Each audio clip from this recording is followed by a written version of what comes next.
پیغمبر خدا را گفت 7 طایفه در زیر این سایه است. یک تایو کی است؟ شاب نشأ فی عبادت الله، جوانی که در جوانی خدا را عبادت کرده است، در سایه عرش است. شما پشیمان نشین، شما آرزو به سوی عرق نوشیدن و زنا نکنید،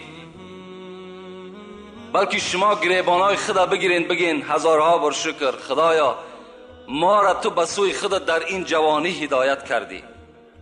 هزارها بار شکر گفتن، نماز شکرانه بخوانین، زیرا بسیار پیرانسالایی هست الحال که میگویند چرا در جوانی ما نکردیم. این افسوس را در پیری میخری، اگر به شرط بام را به پیری برسی دیگر فایده ندارد. حرکت کنین، هیچ کار صد راه شما را نگیرد، در هیچ فتنه و در هیچ ترس و وهم داده نشین، بلکه راه خدا را پیشه بگیرین، انشاءالله شما نجات میابین. عبدالرحمن ابن عوف خدا رحمت مغفرت کند، بهترین صحابه پیغمبر خداست. وقتی که بچهش در جنگ نابود شد، دادرش در جنگ نابود شد، پدر عوف عبدالرحمن نزد پیغمبر آمد، گفت پیغمبر خدا بچه من در جنگ ناپدید شد، او را دشمن ها اسیر گرفتن، چیکار کنم؟ رسول الله گفت پدر عبدالرحمن تو شکست دل نشو، تو رفته در خانه نماز بخوان، بگو لا حول ولا قوت الا بالله العلی العظیم، هیچ قوت و توانایی نیست مگر بر همون ذات است، هر کاری که میکند او ذات میکند، تو بر او تکیه کن، پیش من شکایت نکن. وقتی که این پدر میگه آمد بالای جای نماز، طبق گفته پیغمبر خدا را که عمل کرد، هر روز میگه این کلمات میگفت، بناگاه از بین 1 ماه گذشت که فرزندش از اسارت دشمن ها نجات یافت، با بزم این 100 شتر دشمن گرفته خانه پدرش آمد. پدرشان گفتن هزارها بار شکر به سوی تو ای خدایی که من تو را به عظمتیت خواندم و از تو من مدد طلب کردم. شما هم هر مشکلاتی که بالای شما میاد، هر فتنه‌ای که بالای شما میآید، شما چیکار کنید؟ جای نماز پرتوین، فقط زاره و تولا را از خدای خود بکنید، انشاءالله از همه بلاها شما نجات میابید. خدا ترسی را در دلتان، خواه جوان باشین خواه پیرانسال، البته جایگیر کنین. البته کسی که از خدا میترسد، تمام حیوانها و تمام انسها از او میترسند. من این را برای شما یک مثال میارم. وقتی بستان خواندم، بستان سعدی را، حضرت یک حکایت عجیبی آوردن در باب خدا ترسی. تماشا کنیم، همین عملی که شما الحال کردین، به نماز جمعه که میآیین، این خود خدا ترسی هست، این علامت خدا ترسی است. و الا رفیقای شما در پهلوی شما در همون کارخانه‌های کار میکردین، همونجا کار کرده ایستادن، لکن شما را چی؟ ترس خدا و ایمان شما گرفته بر همین مسجد بر وقت آورده رسانید. این ایمان شماست، این ترس خداست. حضرتی را در نظم ادرارت حکایت کنند از بزرگان دین، حقیقت شناسان عین الیقین. سعدی میگوید این حکایه‌ای که من بر شما میکنم این افسانه نیست، بلکه این را حقیقتی دارد، بلکه این در تجربه حیات انسانها گذشتگی هست. آیا این چی حکایت است؟ شما گوش کنین نگید، این حکایت بیهوده نیست. حکایت کنن از بزرگان دین، حقیقت شناسان عین الیقین، که صاحب دل بر پلنگ نشست، همه رفت رهوار و مار بدست. یکی گفتش ای مردی خدای، بدین راه که رفتی مرا راه نمای. یک صاحب دل، یک خدا ترس مثل شما در بالای پلنگ میگه سوار بود. مثل ما و شما خر و اسب سوار میشیم به آسانی، او صاحب دل پلنگ به آسانی سوار شده است و در دستش یک درنده دیگر مثل مار حرکت کرده رفتیست. یک شخصی میگه از پیش برآمد گفت ای مردی خدای، بدین راه که رفتی مرا راه نمای. همین راهی که تو برای خودت اختیار کردی این چه خیل راه بود؟ تو از کجا چی کردی که درنده رامی تو شد، نگین سعادت به نامی تو شد؟ این مرد میگه سوالش کرد چیکار کردی که این درنده، این پلنگ است، این مارم درنده هست، اینا چیکار کردی به تو رام شدن؟ حضرت چی گفتن؟ گفتن وگر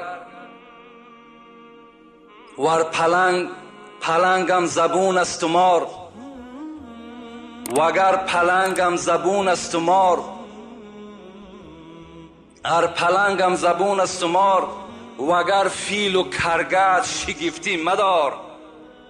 حضرت میگه گفتن این پلنگی که من سوار شدم، این ماری که در دست من است، اگر ای برادر فردا ببینی که من بالای فیل سواره هستم و در دستم کرگس است، یعنی فیل هم درنده است، کرگس هم درنده است، شگفتی مدار. تو در تعجب نره، تو در تعجب نره که من فردا باز پلنگ سوار بشم و در بالای دستم اگر کرگس بگیرم. برای چی؟ تو هم گردن از حکم داور مپیچ، تو هم گردن از حکم داور مپیچ، کی گردن نپیچه از حکم تو هیچ. اگر تو هم ای برادری که سوال کننده هستی، اگر مثل من تم از گردن از حکم داور نپیچی، تو هم اگر پیروی قرآن و پیروی حدیث های پیغمبرت باشی، تمام این درنده ها به تو رام میشوند، همه این درنده ها به تو تسلیم میشوند، در صورتی که اگر تو چی باشی؟ از حکم خدای خود گردن نپیچی، همه اینها رامی تو میشوند.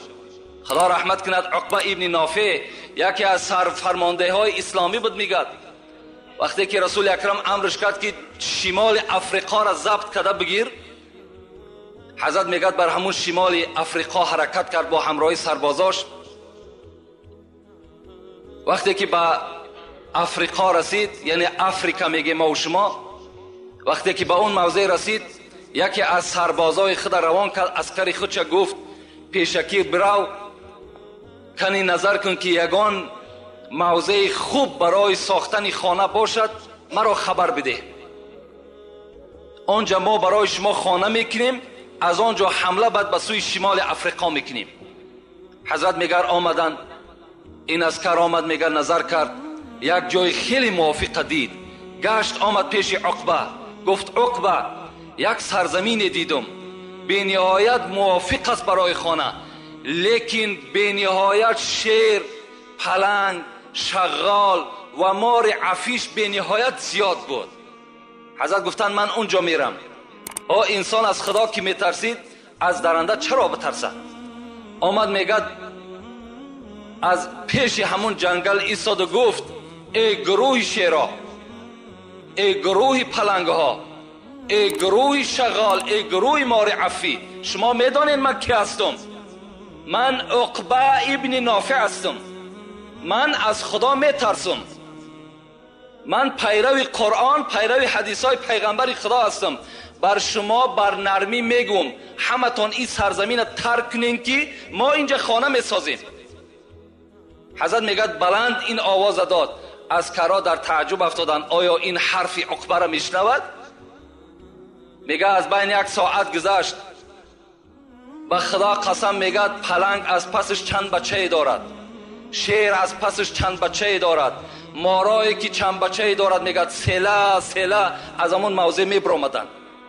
سربازا تعجب شدن، گفتن همشون برآمد عقبه بین حمله میکنیم، همشون میکشیم. نه، گفت من به اینها مراجعت کردم، همچون یک بنده خدا ترس به اینها مراجعت کردم، اینا میدانند که عقبه از خدا میترسد، از این خاطر این سرزمین برای ما و شما ترک کردن تا که ما و شما اینجا خانه بسازیم. بین یعنی حضرت گفتن حکایت کنند، این حکایتی که من کردم سعدی میگد این حقیقت دارد که این از دوره پیغمبر خدا را صحابش به وجود آمدگی است. نظر میکنیم به خدا ترسی حضرت عمر. یک خدا ترسی از حضرت عمر را به شما میگم، بعدا انشاءالله موضوع خودمان آغاز میکنیم. حضرت عمر خدا رحمت و مغفرتش کند که بی نهایت ما عاشق عمر هستیم. عمر را بی نهایت دوست هم می‌داریم، زیرا که تمام وجودش از خدا میترسید، بی نهایت از خدا میترسید. رسول اکرم بیهوده نگفتند لو کان بعد نبی لکان عمر ابن الخطاب. اگر پیغمبری ختم نمیشد هر آینه بعد من پیغمبر عمر بود. این گپ نمیگفت. عمری که رسول اکرم قصر او را در جنت دیده بود و حتی گفت من داخل قصر تو نشدم زیرا که غیرتی تو بالای من غلبه کرد. همان عمری که یفر من ذله الشیطان. رسول اکرم گفت عمر تو وقتی ره میگردی شیطان از سایه تو میترسد برای که تو از خدا میترسی. همین عمر عادت داشت که شبها در همان محله مدینه، در شهر مدینه سیر کند، تا به روز خواب نمیکرد. میگشت مردم چی مهمات داشته باشد، چی مشکلات داشته باشد، مردم در کدام موضوع صحبت میکند، چی کمبودی ها باشد. این گونه خلیفه ها بودن، این گونه پیشواها بودن. میگد بنز یک تیریزه آمد که یک زن میگد در بستر تنها خواب بود. میگد به خودش میگفت خدایا من از تو میترسم و الا اگر نترسم آتش بر این جاگه خود میزنم، یعنی زنا میکنم. میگه این سخن میگفت چند مدت است. میگفت خدایا این چند مدت است شوهر من در حرب است، در محاربه است. خدایا کی ایره میاری میرسانی؟ اشتهای شوهر دارم، پروردگار را از تو میترسم و الا به زنا دست میزنم. میگه این سخن میگفت.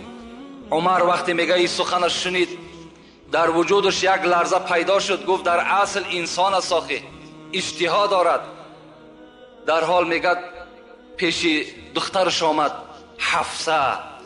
این در زمانی بود که پیغمبر که از دنیا گذشته بود، عمر در خلافت نشستگی بود. حفصه که زن پیغمبر خدا بود دختر عمر بود. آمد گفت حفصه، گفت از تو یک چیز میپرسم. چی چیز؟ زن چند قدر طاقت دارد به شوهر؟ حفصه میگه حیا کرد. زنها ای وقتا هم حیا داشتند، زنها بی نهایت حیا داشتند.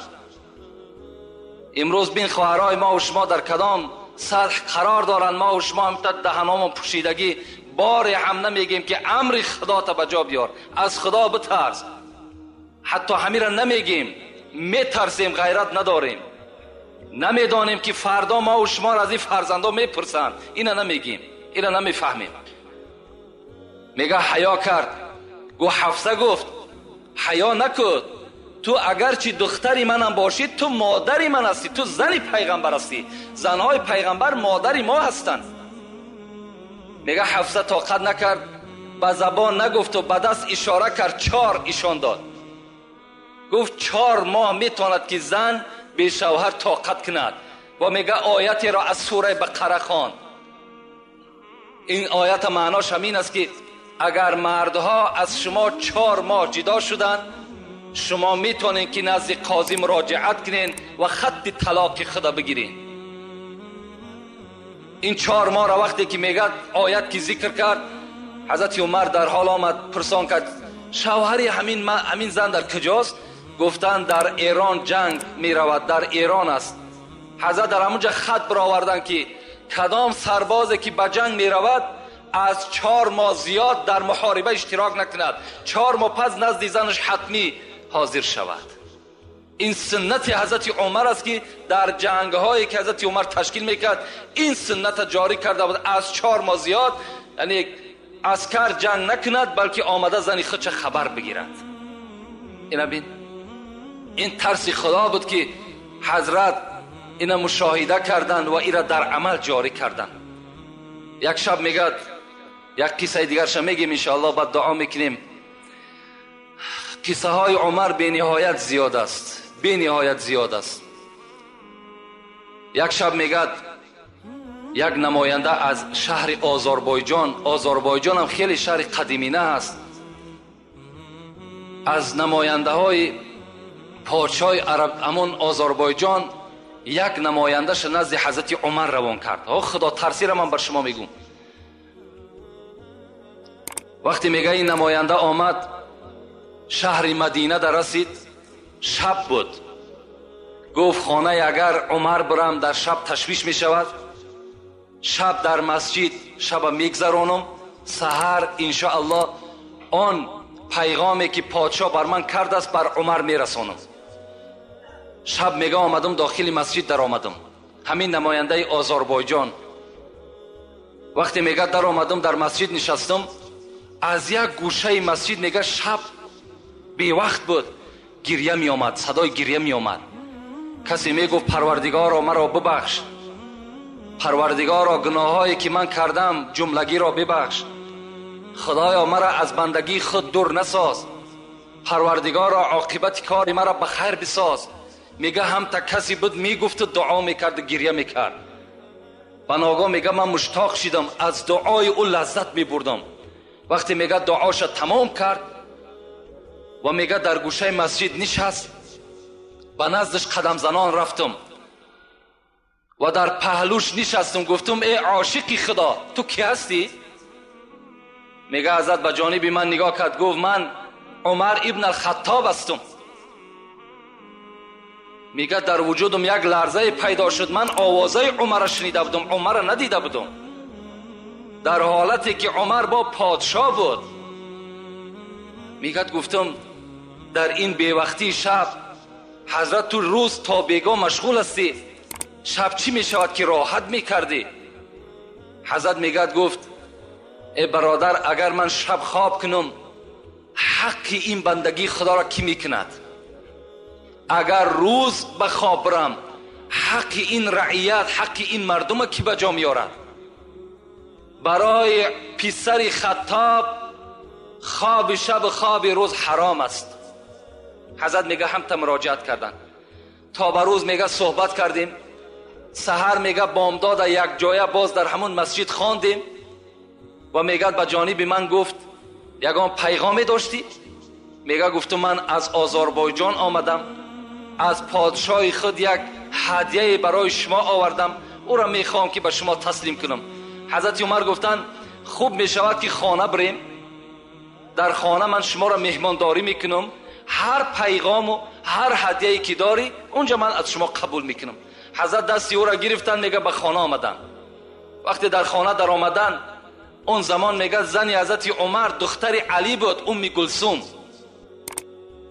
فریاد زد ام کلثوم این مهمان است، یگان طعام داشته باشی نزد ما بیار. ام کلثوم میگه صدا داد عمر در خانه به جز نان خشک و کمی از ملخ پختگی دیگر چیزی نیست.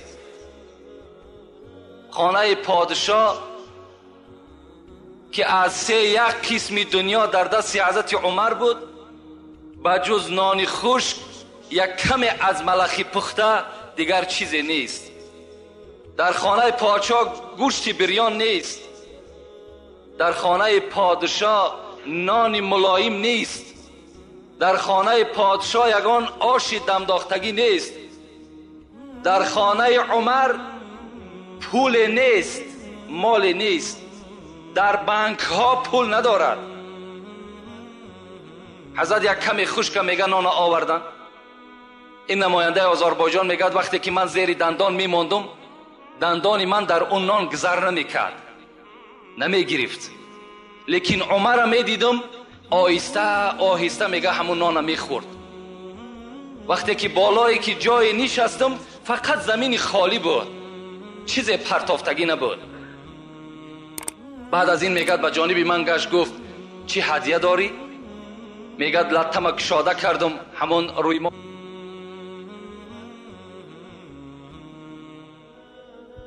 روی هست که بغیر در شهر آذربایجان دیگر در هیچ جا پخته نمیتونن. ایرا فقط کیبانوهای آذربایجان پخته میتونند و اینو فقط پادشاه ها میخورند، دیگر هیچ کس نمیخورد. عمر میگه وقتی نگاه کردم از این سخنهای من چنان میگه پیشانی ها رگه هاش میخیست. میگفت فقط همین مقدار است؟ گفتم بله همین مقدار است. گفت فقرای مسلمانی که بیرون مدینه زندگی میکنن اونها را کی حولا میتد؟ میگد گفتم آخه این باعث شماست. میگد گفت دستمالت جمع کن، این هدیه را برده به پادشاه بده، بگو اگر دفعه دیگر همچنان معامله به عمر میکند به خدا قسم رگهای گردنش میبرم. اینجا مسلمان ها گشنه و تشنه و حلوا را عمر بخورد. بین این خدا ترسی را بین. حضرت خوراک ملایم برای خود اختیار نمیکردن، برای که ترسی خدا داشتن. رأس کل الامر مخافت الله، سر همه کارها ترس خدا هست. ما و شما باید که در خودمان ترس خدا را جایگیر بکنیم. از خدا بترسیم، انشاءالله ما و شما هم در دنیا هم در قیامت البته سربلند هستیم. هیچگاه خواه در پنهانی باشیم برادرها، خواه در آشکارا باشیم، شما فقط و فقط تصور کنین که خدا شما را نگاه دارد. خدا در نظاره شما هست. چگونه که پیغمبر میگه اعبد الله کانک تراه فان لم تکن تراه فانه یراک. خدا را چنان عبادت کن که همچنانی که او را دیده ایستاده ای، اگرچه او را نمیبینی او تو را میبیند. همچنان خدا را عبادت بکن. جمعه پیشین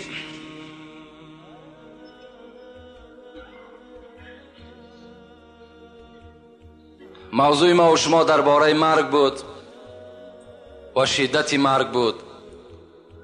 این موضوع خیلی موضوع دراز مدت هم هست، زیرا که تمام کتاب ها در باب مرگ و شدت مرگ البته سخن ها می رود. این جمعه هم که باشد انشاءالله این موضوع را بر شما خاتمه می بخشیم. اعوذ بالله من الشیطان الرجیم. بسم الله الرحمن الرحیم. منها خلقناکم و فیها نعیدکم و منها نخرجکم تارة اخرى. صدق الله العظیم. خدا بر ما و شما میگوید ای بندگان، شما از خاک آفریده شدید. یعنی پدر شما حضرت آدم خداوند از خاک خلق کرد. و فیها نعیدکم، شما را مادامی که من از خاک پیدا کردم میگد خدا، و فیها نعیدکم، باز شما البته به خاک مبدل میشین. خاک بودین باز به خاک مبدل میشین. و فیها نعیدکم و منها نخرجکم تارة اخرى، باز از همین خاک روز قیامت وقتی که امر به زنده شدن شما می شود، شما باز از همین خاک سر می بردارید. شما از خاک پیدا شدین، به خاک رجوع میکنین، باز از همین خاک روز قیامت شما سر می بردارید. اگر چندی سلیمانی به خاک دهر یکسانی، اگر چندی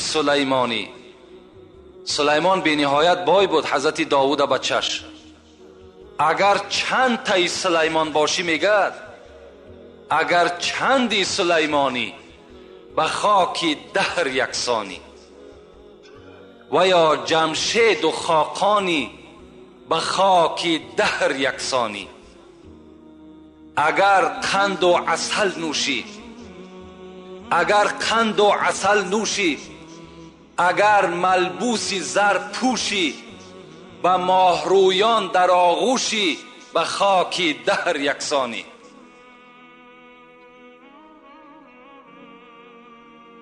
اگر قند و عسل نوشی، اگر ملبوسی زر پوشی، به ماهرویان در آغوشی، به خاک دهر یکسانی. اگرچه فرد دورانی، یعنی اگرچه آدم عادی هم که باشی، اگرچه فرد دورانی، به تخت خیش سلطانی، تو اندک روز مهمانی، به خاک دهر یکسانی. اگرچه شاه تورانی، اگرچه شاه تورانی، کی زور از شیر غرانی، پسند پهلوانانی، به خاک دهر یکسانی. به یاد روی جانانی، به یاد روی جانانی، جنون تو سینه بریانی، چو بلبل گر غزل خوانی، به خاک دهر یکسانی. البته به البته از خاک بودیم، به خاک باز میگردیم، باز از خاک روز قیامت ما و شما سر میبرداریم.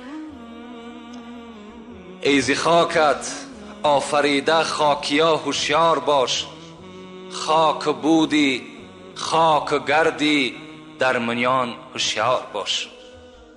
البته دنیا جای ابدیت نیست، دنیا جایی نیست که ما و شما ابدی زندگی کنیم. اگر از خلاصه مرگ همین ما و شما بفهمیم، همین قدر ما و شما بفهمیم که دنیا جای ابدی نیست، همین برای ما و شما کفایت کننده است.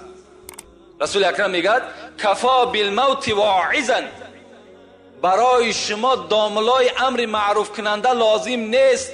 در صورتی که آدم عاقل تابوت بیند باید که عبرت بگیرد. میگه پیغمبر تابوت برای شما داملا هست، تابوت برای شما خود مولوی هست، همون خود برای شما عبرت هست. دنیا جای ابدیت نیست. زمان پیغمبر خدا بود، رسول اکرم میگه دائم نماز با جماعت که میخواند، پس میگشت به سوی مردم نمازخانه ها را نگاه میکرد و میپرسید فلانی کجاست، فلانی کجاست. یک مرد و زن بی نهایت در پشت رسول اکرم دائما نماز با جماعت ادا میکرد. یک روز میگه رسول اکرم بین این موی سفید و این عائله موی سفید که کمپیر بودن، اینها حرکت کننده به سوی نماز جماعت بودن. امروز خدا ما و شما را تن صحت داده است، سلامتی خوب داده است، مسجدهای کشاده که باز میگم غنیمت هستند، اینها را داده است. ما و شما به این قدر نعمت خدا نمیرسیم. باز خدا رحمت کند عمر، سخنم کمتر بیرون از موضوع می شود. دورای حضرت عمر بود. حضرت میگه وقتی که پهلو گشتن نگاه کردن که یک مرد در جماعت نیست، میگه گفت فلانی کجاست؟ گفتن فلانی بیمار است. حضرت عمر وقتی میشنید که فلانی بیمار است میرفت تفتیش میکرد در اصل بیمار است یا نه. میگه وقتی که شنید بیمار است خیست، میگه خانهش رفت، خانه همون مرد رفت، میگه درش تق تق کرد، گفت فلانی؟ میگه از داخل آواز داد لبی و میگه آمد در کشاد. وقتی عمر دید لرزه در وجودش پیدا شد. میگه ناگفته عمر گفت من سبب نیامدن جماعتم بیمار هستم. حضرت عمر گفت تو بیمار هستی؟ گفت بله بیمار هستم. گفت لعنت خدا بر تو. عمر ترا الحال گفت ای فلانی تو لبی گفتی آمدی کو؟ ترا خدا فیراد دارد حی علی الصلاة حی علی الفلاح، بیاین به سوی نماز، بیاین به سوی نجات. چرا خدا را قبول نکردی گپشه؟ چرا گپی عمر لبی گفتی؟ این عمر خطابش بود. گپی عمر تصدیق میکنی؟ لبی میگوی به نزدش میای، گپی خدا اختا قبول نمیکنی. رسول اکرم میگه پرسان کرد این موی سفید و این کمپیره که از پس من نماز میخوان کجاست؟ گفتن اینها یک پسری داشتند، اون پسر وفات کرد. این موی سفید کمپیر پاهاشون از کار ماندگی هست. او فرزند دائم اینا را پشت میکرد، می آورد در پهلوی تو میگذاشت، نمازم میخواندم، باز هوچ کرده به خانه خودش میبرد. رسول اکرم میگه به سوی صحابه گفت آگاه باشین، اگر دنیا ابدی میشد، اگر دنیا یک آدم برای خود قرار میداد و پرورش میکرد و ابدی زنده نگاهش میداد، هر آینه همین جوان خدا نمیکشت، زیرا که بی‌نهایت خدمت شایسته در حق پدر مادر کرده است. لکن دنیا ابدی نیست. این رسول اکرم برای او گفتند. ابن مسعود در حدیث ها میگوید که از نام پیغمبر خدا روایت میکند: ان احدکم یجمع خلقه فی بطن امه 40 یوما نطفه ثم یکون علقه ثم یکون مضغه. پیغمبر خدا گفته است به درستی این که فرزند آدم در شکم مادرش 40 روز همان آبی که در رحم مادر غلطیدگی هست، در بچه‌دان زن افتیدگی هست، همون آب 40 روز قرار می ایستد، هیچ تغییرات در او آب پیدا نمی شود. ثم یکون علقه، بعد 40 روز این آب رسول اکرم گفت به خون تبدیل می شود. 40 روز دیگر خون می ماند. ثم یکون مضغه، بعد 40 روز پس دیگر این به گوشپاره تبدیل یافتگی، بعد آهسته آهسته از هر موضع او اعضاهای انسان تشکیل شدن میگیرد. ببین در دوام 120 روز 40 روز آب است، 40 روز خون است، 40 روز دیگر گوشت است. 4 ماه، در دوام 4 ماه این الکی به شکل انسانی از 4 ماهگی تبدیل می‌یابد تا 120 روزه. اگر فتوای امروزه میگد اگر زن بخواهد که ابورت کند، یعنی فرزند سقط میگیم، اگر نابود کند جایز است، لیکن بعد 4 ماهگی دیگر جایز نمی شود، حکم قتل در بین پیدا می شود، همچنان که فرزند خودش قتل کرده است. اینا فتوا میگد. خب ثم یرسل علیه الملک فینفخ فیه الروح. پیغمبر گفت بعد 120 روز در همین جنین، در همین فرزندی که در شکم مادر است، خداوند یک ملائکه روان میکند که در او جان بدم. جان در وجود او فرزند داخل می شود و یکتب به اربع کلمات. به همین طفلی که در شکم مادر است 4 کلمه نویسانده می شود. خداوند امرش میکند اولا جان در وجود او داخل کن، بعد 4 کلمه را در تقدیر او کتابت کن. این 4 کلمه چیست؟ اجله، عمله، رزقه، سعید و شقی. بنویس که چند سال عمر میبیند، بنویس کدام عملها را در دنیا انجام میتد و باز کتابت کن چه مقدار رزق روزی دارد و 4م کتابت کن که اینه که از شکم مادر بیرون میشود بدبخت است یا نیکبخت. این شم کتابت کن. این یک حجت از نام خدا میگیرد، او را آمده در تقدیر همون انسان چکار میکند؟ مینویسد. خب این مطلب من از این حدیث چیست؟ وقتی که انسان دم آخرش می شود، بین باز 5 ملائکه نزد جان گرفتن او می آید. یکمش داخل می شود، می گوید السلام علیک یا عبدالله، ای بنده خدا، سلام و رحمت خدا بر تو. اگر بنده نمازخوان و بنده خدا ترس باشد، هم تا معامله از جانب این 5 ملائک پیش از جان دادن می شود. می گفت است السلام علیکم ای بنده خدا، انا مؤکل به ارزاقک. اگرچه رزق رسانی تو خدا بود، لیکن من همون ملائکه بودم که او رزق به تو می آوردم می رساندم. فطلبت الارض شرقا و غربا فما وجدت من رزقک لقمه. امروز من تمام روی زمین دور زدم، لکن از رزق تو ای بنده خدا یک لقمه دیگر نیافتم. رزق تو تمام شد. بنده از جانب رزقش امیدش کنده می شود، دویمش داخل می شود. من همتا سلام می دهد. من کی هستم؟ من همان ملائکی هستم که بر نفسهای تو وابسته بودم، که نفسی تو را بیرون می بردم، درون می دراوردم. امروز هرچی که کافتم دیگر از نفسی تو دیگر نفس نیافتم. یعنی نفسهای تو هم چی شد؟ تمام شد. رزق تو تمام شد، نفسی تو تمام شد. داخل می شود دیگرش.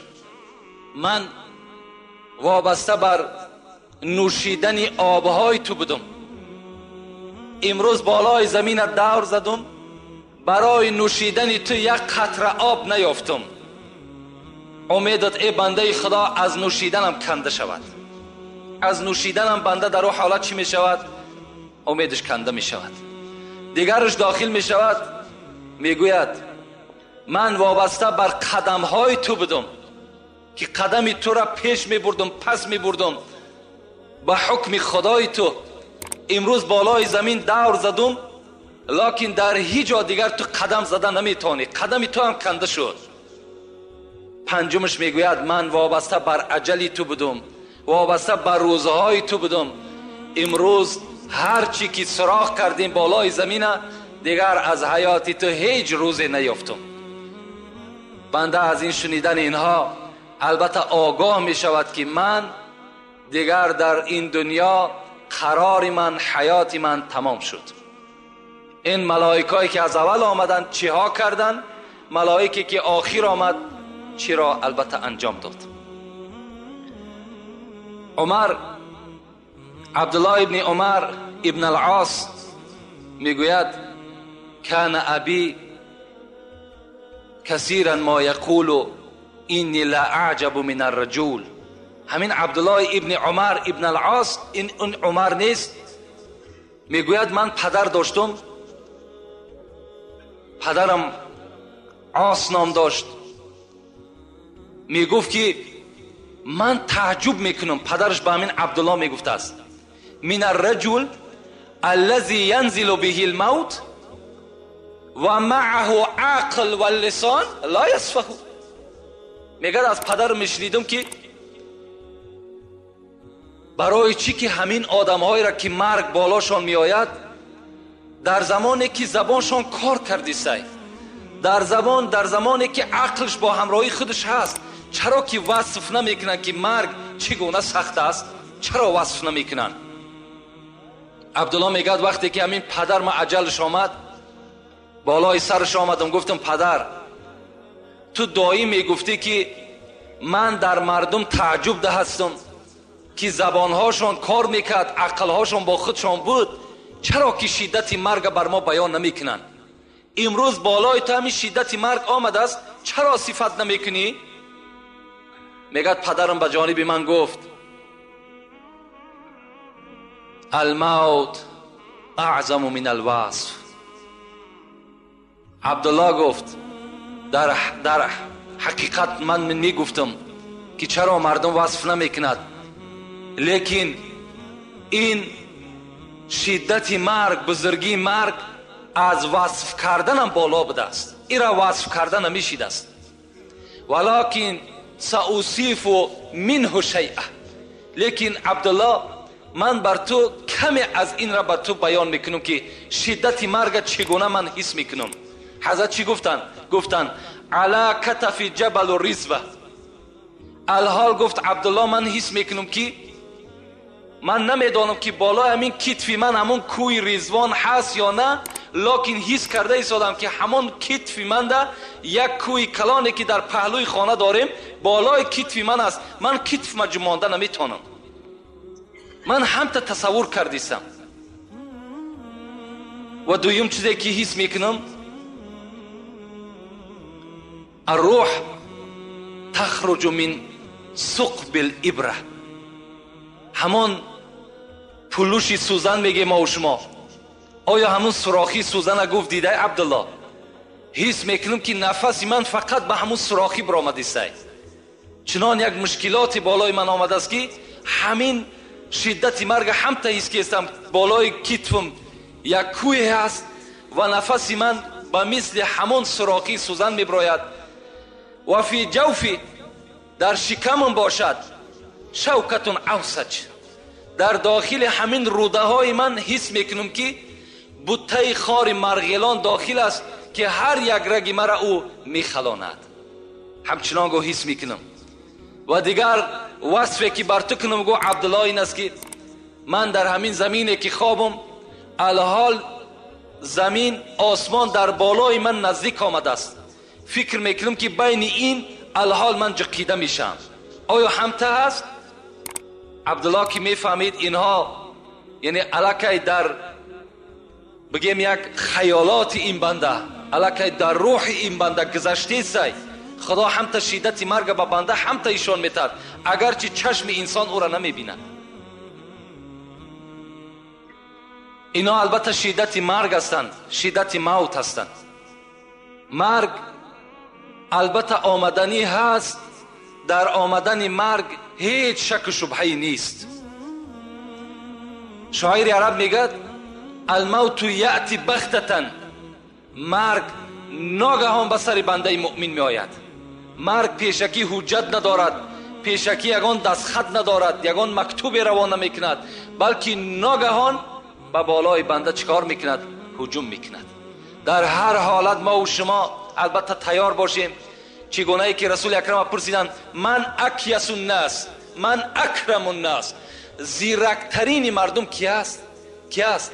از همه زیرک، از همه چقان، از همه هوشیار کی است ای پیغمبری خدا؟ و کی است از همه دیده مکرمترین انسان در نزد خدا کیست؟ رسول اکرم چی گفت؟ گفتند من یذکر الموت،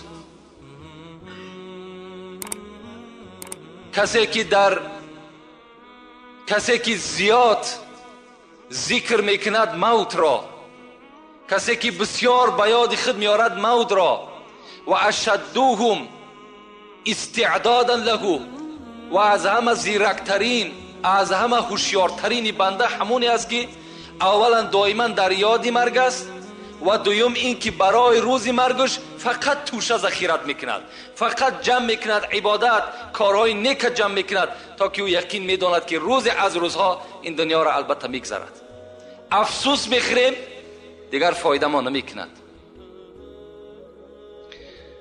مرده در وقت غسل با غسال گوید این حرف با زبان حال.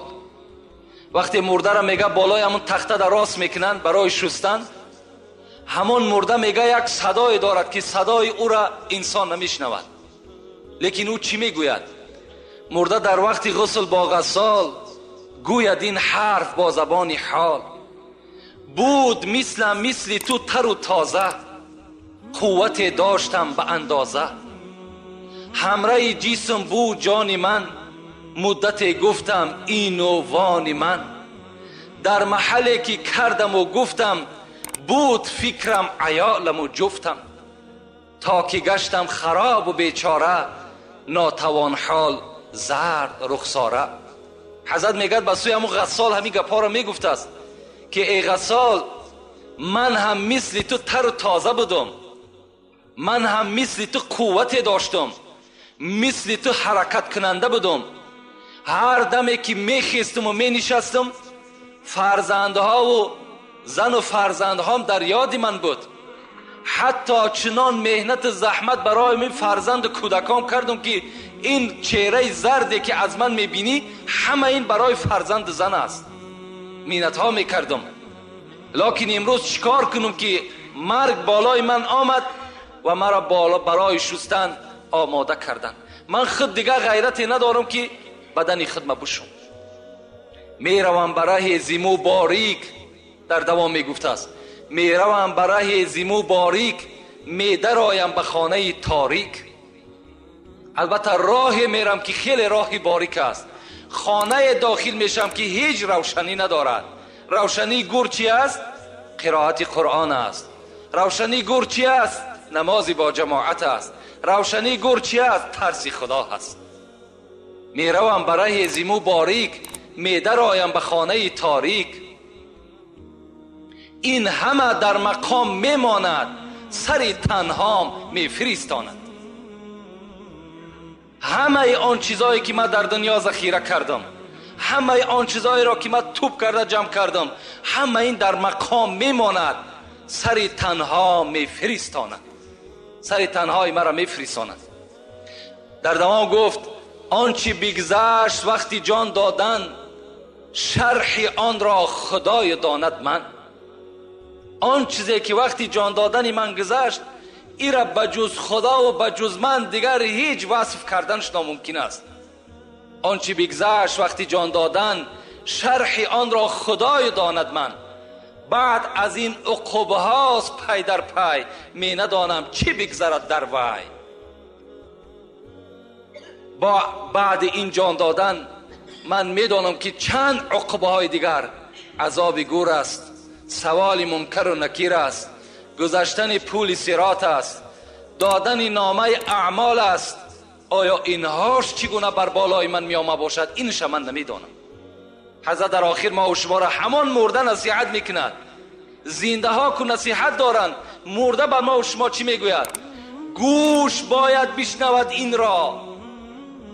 برای این سخنهایی که میگیم، برای این گوش انسانی در کار، گوش عاقلی در کار، گوش آدمی در کار که این گپ در اصل قبول کند. گوش باید که بشنود این را، بکند فکر جان شیرین را. برای این سخنها گوش در کار. گوش سر با جمله حیوان همدم است، گوش دل مخصوص نسل آدم است. برای این سخنها گوش دل لازم. گوش باید که بشنود این را، بکند فکر جان شیرین را. چشم باید عبرتش بیند، بر سر جاده عمل شیند. با چشم میبینی مرده را میشوی، با چشم میبینی تابوت را میبرداری، با چشم میبینی برده را در لحد جا میکنی، لکن تعجب آور است که خود عبرت نمیگیری. خود به خود نمیای که فردا من هم داخل این قبر هستم، من هم البته یک مرده شوی را بهر من میکابند. این شب به یاد ما و شما نمیآید. چشم باید عبرتش بیند، بر سر جاده عمل شیند. عقل باید کار فرماید، مرده را بیند و به خود آید. حضرت میگه مرده را که دیدین به خود بیاین، همون خود مرگ است. اون حالی که او برادر گرفتار است، او را مرگ هم تکرده است. من بر شما نمیگم که تمنای مرگ کنید، زیرا ابو هریره روایت میکند، حدیث پیغمبر خدا را رسول الله گفته است لا یتمنى احدکم الموت. امتان من، شما مرگ آرزو نکنین. نگین که خدایا مرا تیزتر از دنیا ببر. ایرا نگین که شما گناهگار میشین. نگین که خدایا مرا تیزتر از دنیا ببر. برای چی؟ برای این است که رسول الله میگد که لعلکم یزداد، اما محسنا لعلکم یزداد. اگر تو آدمی نیکوکار باشی شاید نیکیت زیاد شود. و این کان مسیئا، اگر تو گناهگار باشی لعلکم یستعتبه، شاید که تو توبه کنی و به سوی خدا باز بگردی. از این خاطر گفت شما مرگ هیچگاه افسوسش نخورین، هیچگاه تمنا نکنین، لکن استعید للموت قبل نزول الموت. پیش از مرگ آمدن شما حتمی برای مرگ برای خودتان آماده داشته باشید. باید که تیار باشین. شما فکر نکنین الحمدلله که امروز نوابسته من بدانم که آدمی در زینه پست از دنیا میگذرد و مالدار و دولتدار و منصبدار نمیگذرد، این برای ما و شما یک افسوس است. لیکن همه میگذرد. در دنیا هیچ کس ابدی نمیماند، همه مورد سوال در نزد خدا با قرار میگیرد. این است یک مختصرا درباره مرگ و آن شدت هایی که البته دارد. باز بر شما میگم که خیلی موضوع مرگ خیلی موضوع درازی هست. برای مرگ بیان کردن شاید برای ما و شما با 2-3 جمعه دیگر لازم باشد که باز ایرا مفصلتر و مکملتر برای شما بیان کنیم. لیکن البته برای آدم عاقل بازگشته میگیم که همین تابوت هایی که از پی شما میگذرد همین خود همش موعظه هست، همین خود خبردار کردن است که ای انسان تیاری خود ببین که فردا نوبت تو هست. و آخر دعوانا ان الحمد لله رب العالمین. پروردگارا از ثواب و از اجرهایی که در این موعظه موجود است، خدایا بر این گوش کننده ها و بر رسانه